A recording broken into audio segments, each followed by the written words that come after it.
les envahisseurs.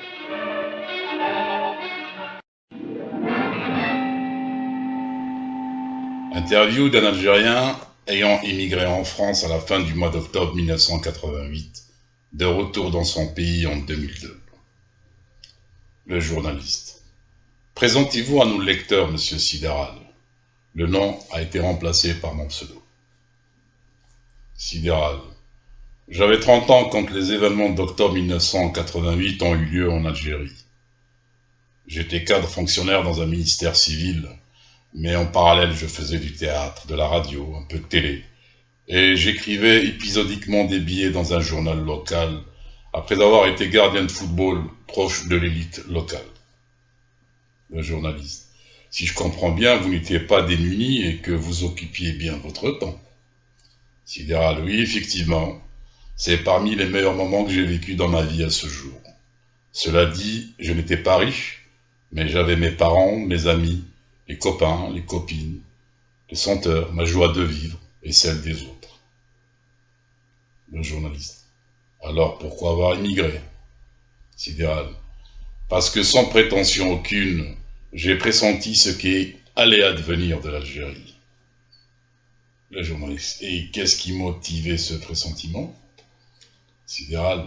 L'alchimie arabo-islamo-baptiste depuis les années 70-80 était en train de prendre, en s'alliant aux incompétences de Chadli, de la nomenclatura et de la mafia politico-financière du moment.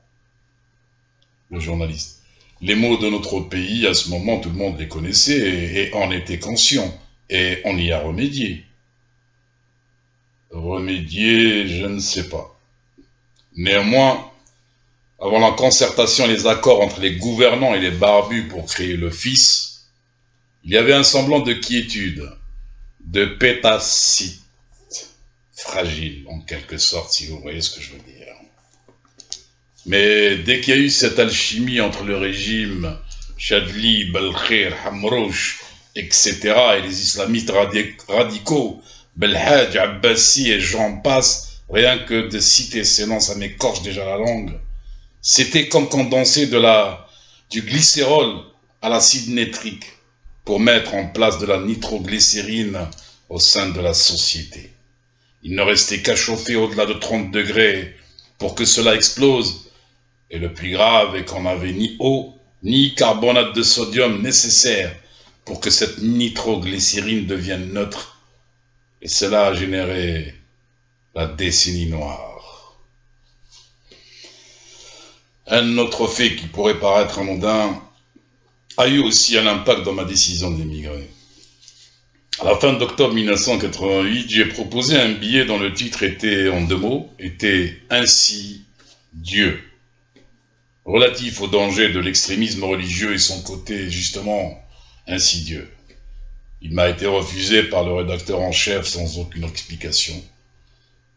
Il est possible que le service de la censure du Canard eût reçu des ordres émanant de plus haut. Allez savoir.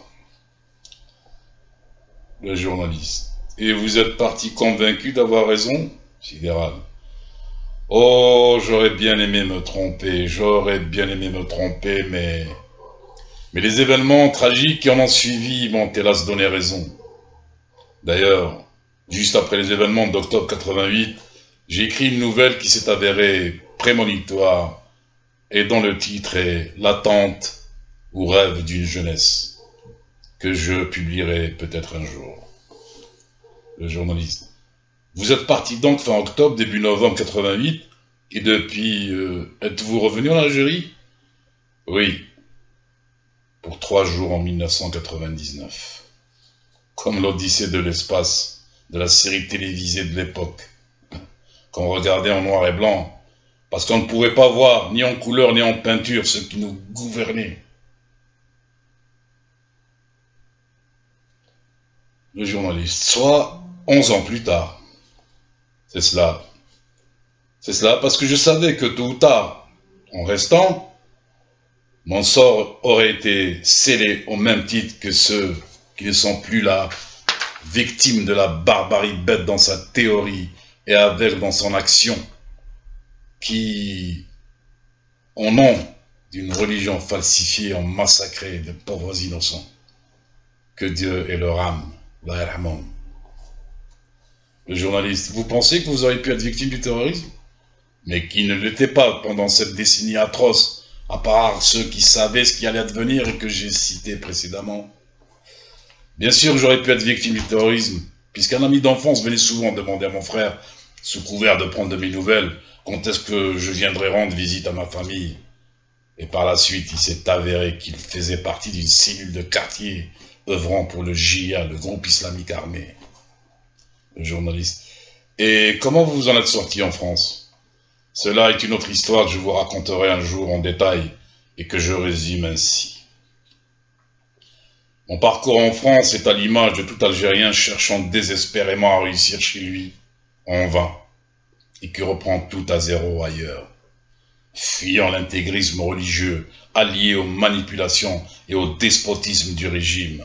Retour à la case départ à 30 ans, seul chez les autres, l'arabe de service comme disent les mauvaises langues.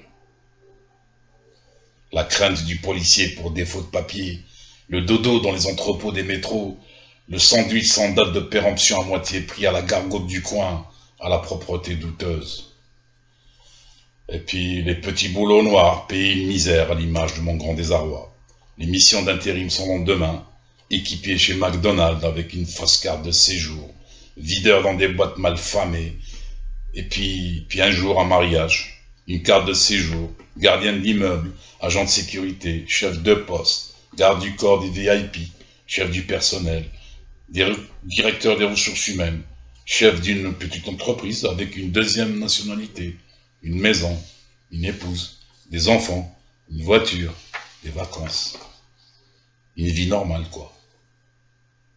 Mais pour une majorité de compatriotes en Algérie, cela ressemble au paradis sur terre qui demeurera inaccessible pendant toute leur vie sans garantie de celui de l'au-delà. Et c'est à ce niveau que le prosélytisme religieux à outrance trouve ses terreaux pour cultiver un intégrisme religieux venu d'ailleurs en garantissant justement ce paradis éternel dont les prêcheurs haineux eux-mêmes ne sont pas prêts d'y être. Ne sont pas prêts d'y être parce que Dieu n'est pas dupe. Dieu n'est pas dupe, raison pour laquelle les portes de l'Éden demeureront toujours fermées face à ceux dont les mains sont souillées par le sang des innocents, souillure indélébile sur les mains des commanditaires et leurs sbires, tous coupables. Tous coupables. Et puis que le chemin fut lent, mais l'Algérien est ainsi fait. Fier, coriace, courageux, productif, fidèle et militant, pour peu qu'on reconnaisse ses mérites et ses droits, monsieur. Donc rendez-vous est pris pour cette deuxième partie de votre vie, questionna le journaliste. Sidéral, oui, promis. Je veux juste conclure en disant que la France m'a adopté après que j'ai été renié et rejeté par ceux qui ont pris ma mère patrie l'Algérie comme concubine avec la permission de prendre 4 épouses terrestres au choix au nom d'un droit divin en attendant, disent-ils, de disposer dans l'au-delà de 72 vierges célestes et qu'importe qu'ils aient massacré avec la complicité d'un pouvoir manipulateur, des pauvres innocents, au nom d'un Dieu nommé Allah, qui lui n'a rien à voir avec la cruauté de ces suppôts de Satan, les suppôts de Satan. Bon, on termine sur cette phrase, disait le journaliste, on termine sur cette phrase en précisant que notre pays aujourd'hui vit en paix dans un État démocratique avec des dirigeants élus au suffrage universel et dans la transparence. Sidéral, oui, un peu comme vous êtes désigné payé pour le dire, et je vous comprends. Pour la deuxième partie de l'histoire relative à ma vie en France, ce journaliste ne m'a plus jamais recontacté, et je n'ai plus entendu parler de lui. Apparemment, sa dernière phrase n'a pas suffi à apaiser la susceptibilité du régime et celle de la sentinelle religieuse radicale. État démocratique et suffrage universel dans la transparence en Algérie qu'il disait. Le pauvre, le pauvre. Ah, le pauvre. À force de transparence, à l'image des journalistes locaux, il est devenu invisible. Mais Sidéral et beaucoup d'Algériens aujourd'hui savent que les envahisseurs sont toujours là.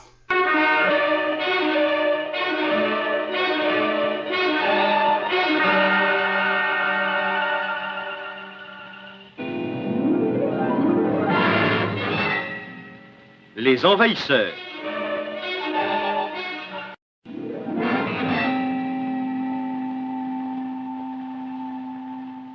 Les envahisseurs.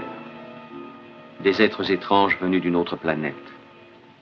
Leur destination, la Terre. Leur but, s'y établir et en faire leur univers. À présent, les envahisseurs sont là. Qu'ils ont pris forme humaine.